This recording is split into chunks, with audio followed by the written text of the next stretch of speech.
Je vous le disais dans les titres, plus de 5 600 milliards de francs CFA pour remettre l'économie sur les rails. Le gouvernement lance un vaste plan de redressement pour mieux contrôler les finances publiques et booster le développement local. C'est une étape importante qui entre dans le cadre de la SN 2050. Plus d'explications dans la rubrique économie avec Aminata Mbengue-Faldiaye. Le taux d'endettement du Sénégal, qui avoisine les 119% du PIB, engendre des déséquilibres macroéconomiques persistants. Pour rétablir la souveraineté budgétaire et impulser un développement endogène et durable, le gouvernement a mis en place un plan de redressement économique et social. L'enjeu est donc triple. Améliorer la qualité et l'opportunité de la dépense publique en orientant les ressources vers des investissements à fort impact sur la productivité.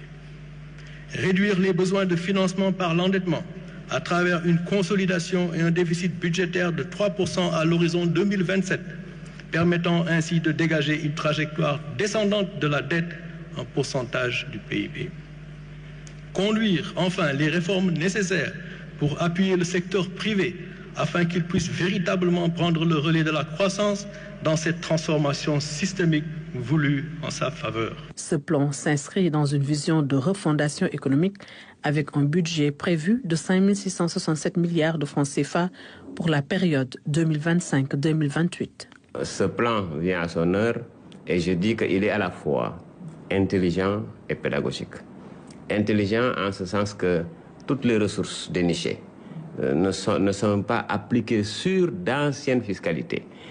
Et ce sont uniquement des niches qui ont été touchées, c'est-à-dire des trous qui n'ont jamais été fiscalisés, mais peut-être aussi sur des produits comme le tabac, les jeux qui sont vraiment nocifs à la société qui ont été touchés pour 5 677 milliards. Au lieu d'attendre que le FMI vienne avec ses recettes, le Premier ministre très intelligent a sorti ce papier pour dire à ceux-là, nous sommes capables de produire autant de recettes pour faire face à cet endettement et aussi nos engagements. Cette stratégie intégrée à l'agenda de transformation Sénégal 2050 pose les bases d'un changement structurel profond de notre économie. Le plan de redressement n'est pas contradictoire avec ce qui a été décidé avec la vision Sénégal 2050, dans la mesure où, avant de pouvoir atteindre les objectifs, vu la situation du pays, il faut d'abord redresser. Tout va se jouer au niveau de la mise en œuvre. Le Sénégal demeure parmi les pays à faible indice de développement humain avec un taux de pauvreté élevé estimé à 37,5%. Le plan affiche donc des priorités nettes en faveur de la réduction des inégalités. On peut effectivement renforcer ce qu'il appelle les secteurs sociaux de base, c'est-à-dire l'éducation, la santé.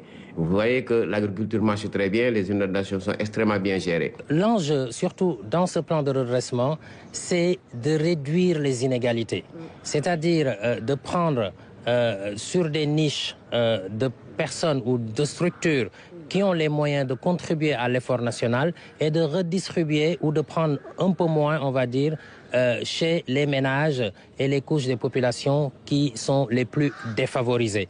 Par ailleurs, 37 mesures sont actuellement en cours d'évaluation afin d'accompagner efficacement le redressement économique du pays. Ce dispositif ambitieux traduit l'engagement du gouvernement à assurer un développement harmonieux et pérenne pour la majorité des citoyens. Le Magal de Toba, vous le savez,